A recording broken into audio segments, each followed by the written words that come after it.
Programme breaking barriers के साथ मैं हूं आपकी होस्ट आलिया। जनाब, एक बड़ा पैगाम आ गया है। ये पैगाम किसके लिए है, बल्कि ये कहना चाहिए कि ये पैगाम किस के लिए है।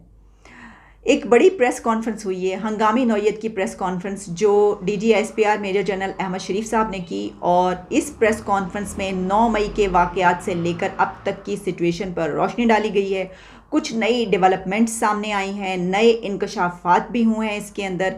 और सिर्फ मुल्क के अंदर की ही बात नहीं की गई, बल्कि ऐसे सवाल भी किए गए जो कि मुल्क के बाहर दूसरे कंट्रीज़ के हवाले से थे, क्योंकि ये एक खासी लंबी प्रेस कॉन्फ्रेंस थी और इसमें बड़ी तादाद में सहाफ़ी और जर्नलिस्ट भी मौजूद थे, जिन्होंने एक नहीं, दो नहीं, बल्कि तीन सवाल दाग दिए और उन सवालों के जवाबात भी दिए गए।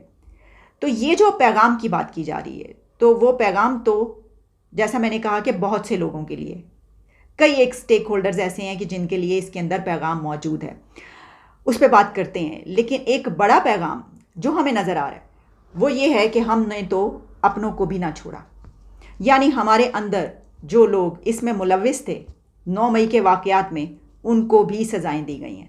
अच्छा, अब आप ये जानते हैं कि हमने अपने कई एक प्रोग्राम्स में आपको ये बताया है कि देखिए ये खबर आ रही है कि इसमें कोर कमांडर भी शामिल था, उसके खिलाफ कार्रवाई की खबरें आ रही हैं, कोई मेजर जनरल की बात की जा रही है, कोई ब्रिगेडियर की बात की जा रही है।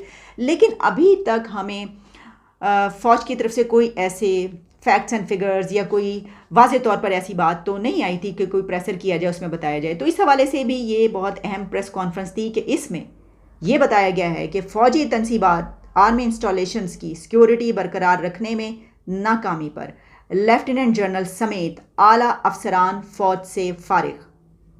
कितनी बड़ी तादाद में फ़ौजी अफसरान और फ़ौज के लोगों के ख़िलाफ़ कार्रवाई हो रही है और होगी, वो तादाद भी सामने लाई गई है। जैसे मैंने आपको बताया कि कई एक लेफ्टिनेंट जनरल तो हैं ही, इसमें कोई 8-9 से ज़्यादा ब्रिगेडियर्स हैं, मेजर जनरल्स हैं, दूसरे रैंक्स के लोग हैं, उन सब के मुतालिक बात की गई है। अच्छा, नौकरियों से फारिग किया गया और मिलिट्री ट्रायल्स भी उनके होंगे। ये इसलिए भी जवाब आया, वैसे तो ये बात की गई, लेकिन एक सवाल भी हुआ इसके ऊपर, और वो ये था कि उस दिन सिक्योरिटी कहाँ थे जब ये हमला हुआ है कोर कमांडर हाउस पे। तो नौजवान इतनी आसानी से टोलियों की टोलियां आ रही हैं, अंदर घुसते चले जा रहे हैं, तोड़ फोड़ कर रहे हैं। वहाँ पे ना कोई बंदा ना बंदे की ज़ात, इक्का दुक्का लोग थे और बाकी तो कोई था ही नहीं। तो ऐसा तो होता नहीं कि इस तरह की जगहों पर कोई सिक्योरिटी ना हो। तो इस पर फिर ये बताया गया कि जो इस सिक्योरिटी फेलियर के रिस्पॉन्सिबल हैं उनके ख़िलाफ़ ये कार्रवाइयाँ हो रही हैं, अंदर के जो लोग हैं, कि क्यों नहीं थी वहाँ पर सिक्योरिटी। फिर ये बताया गया कि ये जो है साजिश थी, एक मुल्क के अंदर से ये साजिश की गई है, एक प्लानिंग के तहत किया गया है। कई महीनों से ये प्लानिंग चल रही थी, माइंडसेट तैयार किया गया है, यहाँ के नौजवानों की जहन साजी की गई है। इसके ऊपर बहुत ज़ोर दिया गया है कि एक फ़ौज के ख़िलाफ़ कैंपेन चलाई जा रही है और ये बहुत ही एक शर्मअंगेज़ है, ये एक नुकसानदेह है।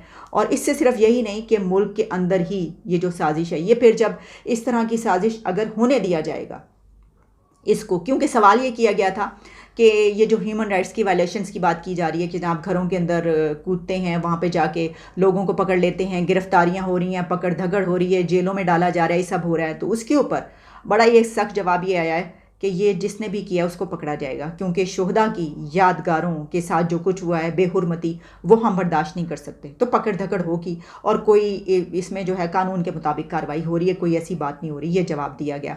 और फिर ये भी कहा गया कि जो दहशतगर्दी हो रही है उसमें भी जो जवान हैं वो अपनी जानें दे रहे हैं और उनके जनाजे भी उठ रहे हैं, साथ साथ कंधे उनको भी देने पड़े हैं और साथ साथ ये वाली साजिशें भी चल रही हैं।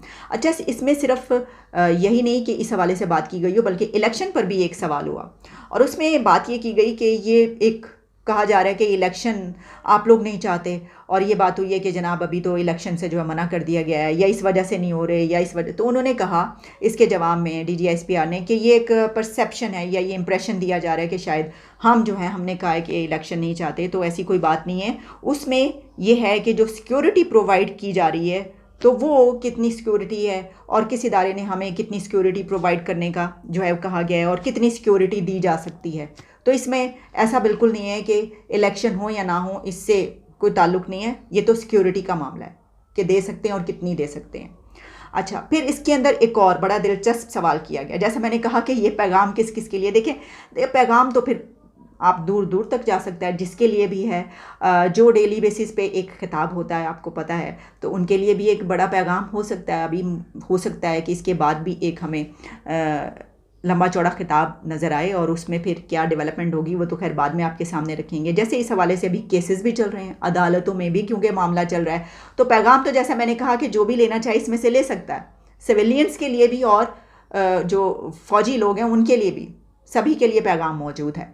लेकिन एक और जो सवाल इसके अंदर हुआ वो ये था कि मुल्क के अंदर तो ये सब चल रहा है, लेकिन जो बाहर के कंट्रीज़ हैं उसमें भी बहुत कुछ चल रहा है, कुछ नए अलाइंसेस बनते हुए नज़र आ रहे हैं, और एक उसका भी बात की गई, एक बड़ा इकट्ठ जो अभी हुआ है, एक बड़ा विजिट इंडिया के पीएम मोदी की तरफ से अमेरिका का, और वहाँ पर प्रेसिडेंट जो बाइडन भी थे जब ये डिक्लेरेशन, जॉइंट डिक्लेरेशन निकाला गया, इसमें जो पाकिस्तान के हवाले से बात की गई, तो उसमें फिर ये बात नज़र आई कि अगर इसको होने दिया जाएगा तो इस तरह की साजिशें जब मुल्क के अंदर पनपती हैं तो फिर जब वो बाहर निकलती हैं तो फिर बाहर की साजिश जो है वो भी अंदर आती है, और फिर बाहर वालों को मौका मिलता है कि वो भी मुल्क के अंदर साजिश कर सकें। इसलिए इसको रोका नहीं जा सकता, जो कि हम पकड़ धकड़ कर रहे हैं, या इनको इजाज़त नहीं दी जाएगी, क्योंकि इस तरीके तो फिर सभी का सत्यानाश होगा, और ये बात जो है वो एक बड़े इंतशार की तरफ जा रही है।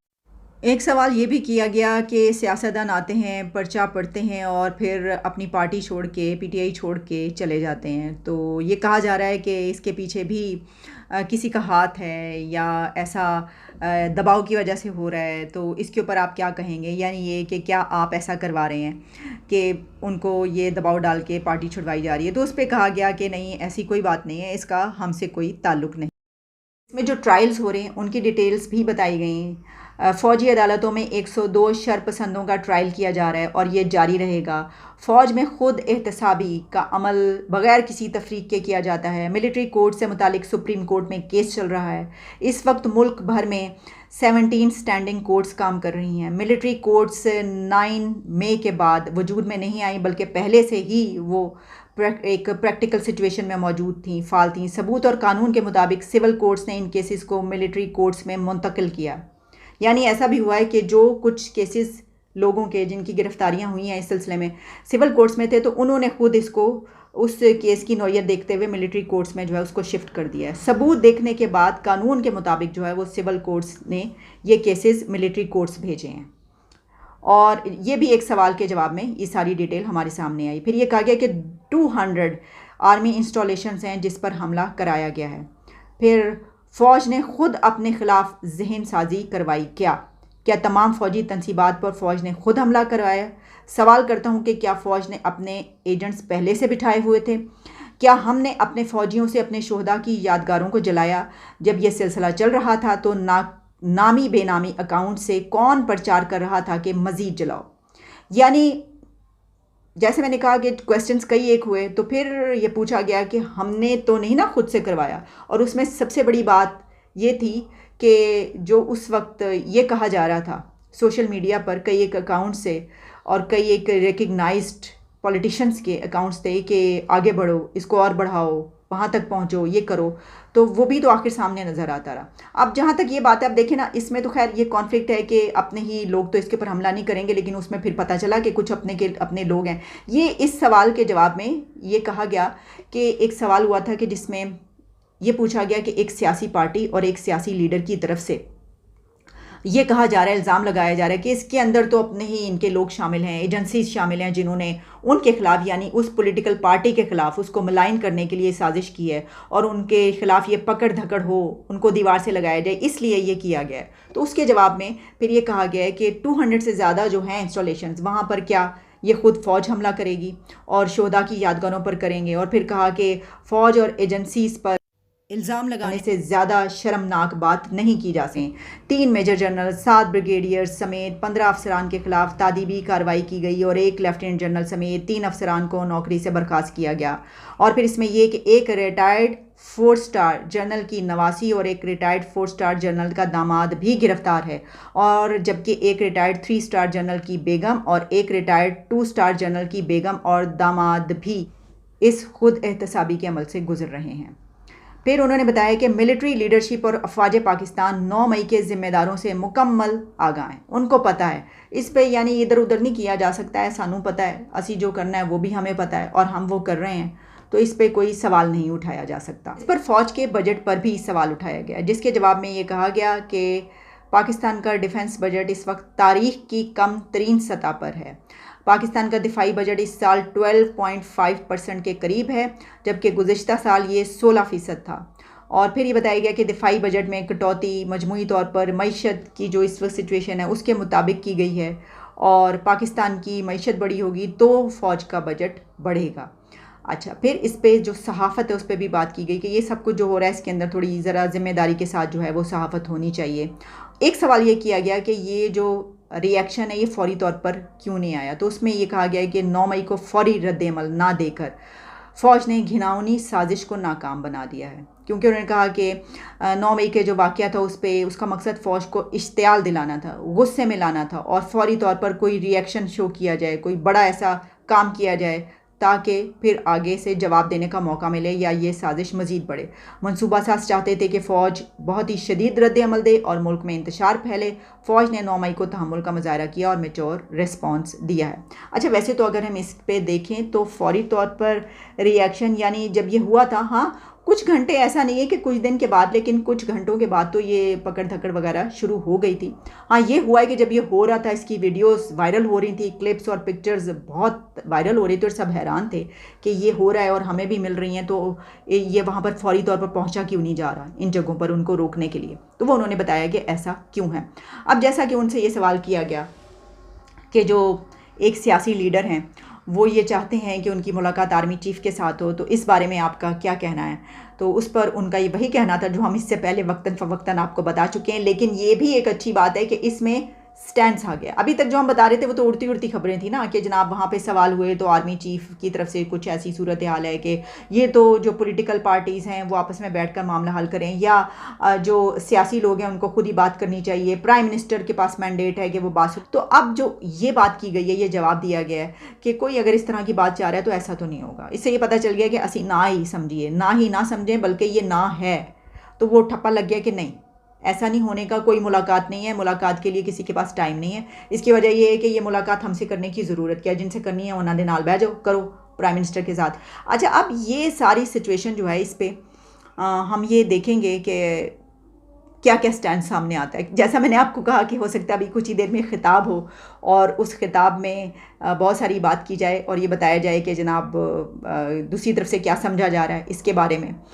लेकिन वो तो खैर आएगा ही आएगा, वो तो ऐसा कोई प्रेशर नहीं होता तो तब भी हम देखते हैं कि बात की जा रही होती है, लेकिन इसमें कुछ चीज़ें वाज़ह हुई और वो मैंने आपको बता दी। और जहाँ तक पैगाम की बात है, देखें आजकल केसेस भी चल रहे हैं, अदालतों में भी केसेस ये वाले चल रहे हैं, उसकी भी आज एक बड़ी डेवलपमेंट है, वो भी इसके बाद आपके सामने रखते हैं। कुछ और मामला भी हैं, तो इसको अगर ये देखा जाए कि पैगाम किसके लिए, तो पैगाम तो बहुतों के लिए, पैगाम तो सभी के लिए, उनके अपने अंदर के लोगों के लिए भी है। और पॉलिटिकल पार्टी जो है जिसके बारे में कहा जा रहा है कि वो हकीकी सियासी पार्टी नहीं है, यानी कि पीटीआई और उनके लीडर इमरान खान, उनके लिए भी एक बड़ा पैगाम तो है। वो तो बल्कि सबसे ज़्यादा गौर के साथ उन्होंने ही देखी होगी ये कि अब इसको जो है वो क्या क्या कुछ कहा गया और क्या क्या आगे जो है वो हमने जवाब देना है। तो जैसा मैंने कहा कि कोई भी इसमें से पैगाम निकाल सकता है। अच्छा, इसमें जो बाहर बैठ के लोग कर रहे हैं, आदिल राजा और ऐसे लोग, आदिल राजा का बाकायदा नाम भी लिया गया है उसके अंदर, उस पर भी सवाल हुए हैं कि ये जो चल रहा है सब कुछ, यानी कुछ क्वेश्चंस आप कह सकते हैं कि लोगों ने बड़े धड़ल्ले से किए और बिल्कुल मुंह फाड़ के किए कि ये क्या है, ये जो हो रहा है सब कुछ। कुछ सवाल ऐसे थे तो वो कहा जा रहा है कि जनाब ये देखो, सोशल मीडिया पे मैं देख रही थी कि ये देखो ये तो सवाल कहा गया था इसलिए ये किया गया है, क्यों किया गया। तो देखिए इस तरह के हर तरह के मिले जुले। अच्छा, ये भी होता है जब ये होती है ना बात कि ये सवाल कहा गया था इसलिए किया गया, तो ऐसे जो लोग होते हैं या सहाफ़ी जो ये समझते हैं कि अब ये तो बड़ा ही कड़ा किस्म का सवाल है तो ये कैसे करें, तो वो उसका जो है ना एक इम्प्रेशन ऐसा बनाते हैं कि भाई हम तो आपके हक़ में ही बात कर रहे हैं, तो अब ये बात चल रही है तो इसका जवाब तो आपको देना पड़ेगा। लेकिन ये बात है, इसको मानना पड़ेगा कि जो भी क्वेश्चंस किए गए हैं उसके आंसर्स बड़ी डिटेल में दिए गए हैं। हाँ, कि भाई ये है, वो जो भी था उनका अपना है, आप उससे इख्तलाफ भी कर सकते हैं, आप उससे इत्तफाक भी कर सकते हैं, जो भी करना चाहें, लेकिन उसके तमाम सवालों के जवाब जो है वो बड़ी तफसील के साथ दिए गए। तो देखते हैं कि अब आगे इससे क्या सिचुएशन जो है सामने आती है। इजाज़त दें, आपसे दोबारा मुलाकात होती है।